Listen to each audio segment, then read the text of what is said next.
Hello friends, welcome to కుడ్కా fintech. మీరు ఒక కంపెనీ షేర్ కొందాం అనుకుంటున్నారు. ఎలా కొంటారు, ఏం చూస్తారు? కాసేపు షేర్స్ని పక్కన పెట్టండి.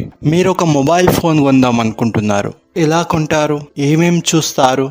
ఫస్ట్ మనం బడ్జెట్ సెట్ చేసుకుంటాము, రైట్? నెక్స్ట్ ఏ బ్రాండ్ కొనాలి, ఏదైతే బాగుంటుంది, ఇప్పుడు ఏ బ్రాండ్ ఫోన్స్ ట్రెండింగ్ లో ఉన్నాయి, వాటి ఫీచర్స్ ఏంటి అని చాలా ఫోన్స్ ని కంపేర్ చేసి వాటి రివ్యూస్ యూట్యూబ్ లో చూసి ఫైనల్ గా ఒక మంచి ఫోన్ అయితే కొంటాం. మొబైల్ ఫోన్స్ కొనేటప్పుడు ఎలాగైతే రీసెర్చ్ చేసి కొంటామో అలాగే స్టాక్స్ ని కొనేటప్పుడు కూడా కొంత రీసెర్చ్ చేయాల్సి ఉంటది. అందులో ఫస్ట్ది పిఈ రేషియో. పిఈ రేషియో మీకు మంచిగా అర్థమయ్యేటట్లు ఒక ఎగ్జాంపుల్ తీసుకొని మరి ఎక్స్ప్లెయిన్ చేస్తాను. సపోజ్ ఏబిసి అనే 3 కంపెనీస్ ఉన్నాయి. ఏ కంపెనీ యొక్క షేర్ ప్రైస్ 100 రూపీస్ ఉంది, బి కంపెనీ యొక్క షేర్ ప్రైస్ 50 రూపీస్ మాత్రమే ఉంది, అండ్ సి కంపెనీ యొక్క షేర్ ప్రైస్ 25 రూపీస్ మాత్రమే ఉంది. మీరైతే ఏది కొంటారు?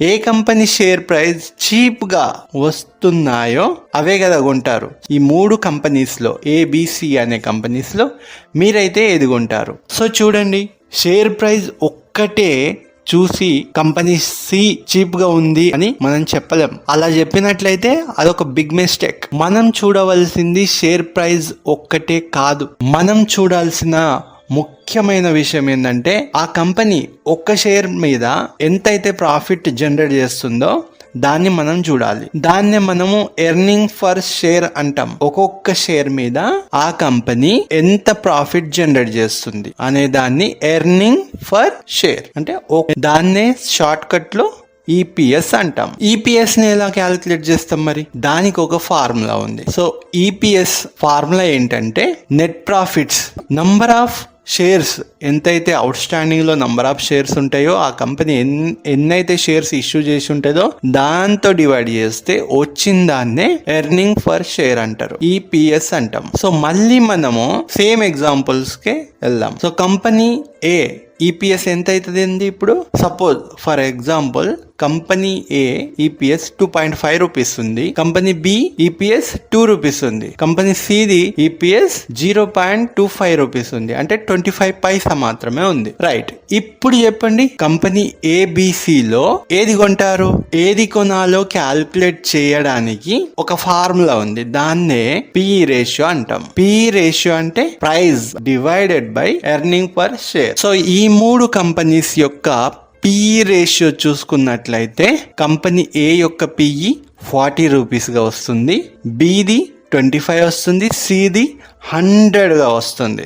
దేని పిఈ తక్కువగా ఉంటుందో దాన్ని సెలెక్ట్ చేసుకోవడము చాలా మంచిది. అంటే దేని పిఈ తక్కువ ఉంటుందో దాని అర్థం ఏంటిది?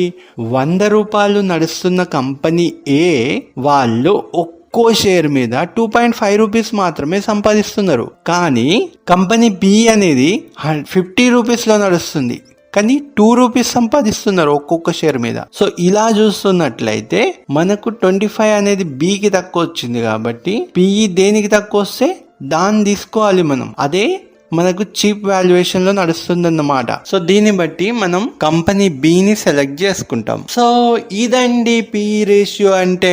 కానీ పిఈ ఒక్కటే కాదండి, ఇంకా చాలా ఉన్నాయి. అవన్నీ చూసిన తర్వాత వాటిని అర్థం చేసుకుని ఆ తర్వాత షేర్ కొనాలి. పిఈ రేషియో ఒక్కటే చూసి డిసైడ్ కావద్దు. నెక్స్ట్ వీడియోలో పిఈజీ రేషియో గురించి మాట్లాడుకుందాం. వీడియో క్లోజ్ చేసే ముందు ఒక్కసారి మనం ఏమేం డిస్కస్ చేసుకుందాం అనేది రివైండ్ చేసుకుందాం. ఫస్ట్ థింగ్, ప్రైస్ ని చూసి కంపెనీ చీపా కాదా అని డిసైడ్ చేసుకోలేం. సెకండ్ థింగ్, ఒక్క షేర్ ప్రైస్ మీద ఏ కంపెనీ ఎంత ప్రాఫిట్స్ సంపాదిస్తుందో చూడాలి. థర్డ్ థింగ్, షేర్ ప్రైస్ ని ఈపీఎస్ తో డివైడ్ చేస్తే వచ్చే పిఈ రేషియో దేనికి తక్కువ ఉంటే దాన్ని సెలెక్ట్ చేయాలి. That's it from my side. See you on next video. Thank you. Bye bye.